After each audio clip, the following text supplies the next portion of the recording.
नमस्कार. विचारधारा लेखक श्रीकांत मोरे. लेख 13वा. बेताल मन अखंड मौन. मनाला काय समजावं? मन हे नियंत्रण करणारे ठिकाण. मन हे आत्मा. छे, मन हे निर्जीव निराकार. मनाला काहीच अर्थ नाही. मनाचे किती चोचले पुरवायचे? चोचले मनाचे की शरीराचे? जिभेला हाड नाही म्हणे, डोकं ठिकाणावर नाही तरीही चालतो बोलतो. अरे वा, काय छान गाणं आहे. ह्याच गाण्याच्या वेळी नेमकी वीज कशी काय जाते? जाऊ द्या, तो बघा महामूर्ख पायी जाताना आकाशाकडे बघतोय. अनुभव मनात एक आणि जनात असं काहीतरी सतत चालतं. काय करावं सुचतच नाही. मनाचे शास्त्र कशाला? मनाने ठेवले का मानाने ठेवले? कोण म्हणे इगो तर कोण म्हणे सुपर इगो. याला नियंत्रण करायचे. मग वाटेल ते वाटलं तर मनात ठेवायचं. तोंडाने मात्र राम राम म्हणायचं. मनात लायकी आहे का? तोंडानं या बसा, वाह काय छान आहे, चहा घेऊया का? अक्कल नाही लेखाचा आणि मला ज्ञान पासून. आज मला झालंय काय? सकाळपासून डोकं सारखं पळतंय. अरे हो, ऑफिसच्या फायली सुद्धा राहिल्या. जायला काय किटकिट आहे या पुढाऱ्यांची. स्वतः थकवायचे लाखो रुपये आणि दुसऱ्यांवरती कारवाई करा म्हणायची. मजा आहे, मस्त वातावरण आहे. पाऊस पडतो की काय? चला कोणीतरी पाहायच्या आधी अर्धा हुक्का झुरका मारून घेऊया. परत निर्व्यसनी म्हणून तोंडात थोडी बडीशेप टाकूया. या बायांना तर थोडी अक्कलच नाही. अरे वेळ काळ न बघता उठ सुट, हे आणू ते आणू, असं करू तसं करू, फक्त बोलतो.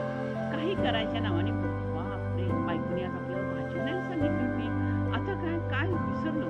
कसल्या कसल्या लोकांना हे पुढारी जमवतात आणि कार्यक्रम देतात. दारुड्यांना व्यसन, तर 4-6 मुले असणाऱ्यांना फॅमिली प्लॅनिंगच्या परिसंवादाला नाही. हे आज सगळे कुठे का बरं जमले? हे तर एरवी कळकट्ट कपडे घालणारे आणि आज पांढरे शुभ्र फाटके कपडे आणि हाती झाडू. त्या साऱ्यांना ह्याच झाडून खरं तर मारलं पाहिजे. नुसते नाटकं. जाड कातडीच्या गेंडा म्हणून गेंड्याची का लाच काढायची? मनात येईल तो बोलतो तर बापरे कसं शक्य आहे, मला वेडा ठरतो, मी वेडा. पण खरंच सगळेच वेडे दिसतात. मनात नसताना सारे कसे गुपचूप बसतात. आता हे साहेब आल्या आल्या उगीच लागलेत खेळसायला. काय झालं? 2-4 शिवा द्यायला पाहिजेत यांना. सांगायला गेलो तर मला चाक्कल शिकवत जाऊ. अरे बाबा रे, गॅसचा नॉब उघडाच राहिलाय. हे काय, गाडीने आली की रिक्षाने आली? अरे आता तर चांगला होता आणि लगेच तोंड वेडा वाकडा. तो सीएम लेखाचा काय खोटं बोलतो. काल मात्र खरं बोलला आणि मला काहीच कळत नाही बघा. त्या हायकमांडला काही अक्कल नाही. पण त्यांचं म्हणणं म्हणून जाऊया आपण बाबांच्या दर्शनाला. आज तरी खरं बोलावं म्हटलं तर हे नको असलेले चेहरे, चौकोनी त्रिकोणी दुष्काळ आले. आता काय करणार? या फार आनंद झाला. काय म्हणे, वर्तमान भूत भविष्य जाणीवेच्या धारा नेणिवेच्या धारा सारं एकत्र येतं की चैतन्याचे लक्षण. अरे हे महाराज महा मोठे प्रश्न आहे बरं का, पण गुण येतो यांचा म्हणे. लगेच डोके ठिकाणं. माझ्या मागे मुलीच्या लग्नाचं मोठं काम आहे. त्याला हे भारतीय संस्कृतीचं नवीनच वादंग. हुंडा द्या, हुंडा घेऊ नका. तो हरामखोर सासरा तर म्हणतो फक्त मुलगी द्या आणि मुलाला बंगला नारळ सोनं गाडी सगळं काही, मग जेवायला वगैरे सगळं काही. नोकरी जर चांगली मिळत असेल तर ती पण द्या जावायला. अरे काल तर मी ह्यांना भेटून आले, फार चांगले होते आणि आज अचानक गेले. जायला पिढा गेली. पण चला पेपरात तर फोटो देऊया. अगं कपाटात हे काय, कुणाचं पत्र आहे? आणि पोहे कालच केले ते आणि आज परत पोहेच नाश्त्याला. रोज तेच तेच. वा काय छान आहेत हं. पोहे झालेत आजचे, खडे बाकी आहेच. साडी पारदर्शक आरपार का दिसेना? भांडण नको, त्यापेक्षा सुंदर आहे म्हणायला काय हरकत आहे. छान सूट होते असं म्हणूया. रंग काळा पण सावळाच म्हणा ना. काय जाते काळ्यावर अजून काळ्या खड्यांची माळ किंवा दात पिवळा. पण हा साथच सोडत नाही. छे, हे तर फारच झालं. कार्यक्रम आपण आखायचा आणि तोरा मात्र यांनी मिळवायचा. काय करणार? लाईटला काय झालं नेमकं? याच वेळेस कशी काय गेली?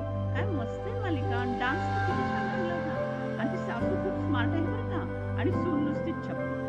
पिवळा सदरा आहे की नाही, मी 1980 साली घेतला. अरे अचानक आठवलं, सहलीला गेलो तर सहज छाया म्हणाली तुला पिवळा रंग किती छान दिसतो, लगेच घेतला. हा पक्का गाढव म्हणतो बरोबर याला येलो जर्नलिस्ट म्हणतो. अरे म्हणजे काय? काही नाही रे, कुठेतरी ऐकला होता शब्द एका मास्तरांच्या. कायदा मात्र गाढवच बरं का. अरे आज मी सरळ डाव्या हाताने गेलो, सगळे नियम पाळले, तर समोरून आला की पांढरा डगलेवाला आणि म्हणतो बैला जा लवकर, मंत्र्यांच्या गाड्या येत आहेत. इथं किती डास चावतात आणि घरच्या पाण्याची काय बोंब झाली असेल कुणास ठाऊक. तो सायकल देऊन गेला नसेल आणि दूधवाला आज उशिरा येणार आहे. आज ऑफिसमध्ये एवढं शांत कसं काय वातावरण? साहेब चिडलेला. कधीतरी वेळेवर आलं की त्यांना वाटतं आज मला राष्ट्रपती पारितोषिक दिलं पाहिजे. गाढवाचं गाणं बरं, पण तरीही आमच्या ढमीला हिरोईन म्हणून गायिका म्हणावं लागतं. काय मजा वाटते याला. बस माराव फाड फाड. जसं इंग्रजी आहे ना तसं फाड फाड बोलायला शिकवणार. मॅडमचा तर डबा नेहमी भरगच्च भरलेला. दुपार त्यातच त्याला काय सांगायचं बोलायचं त्यांना.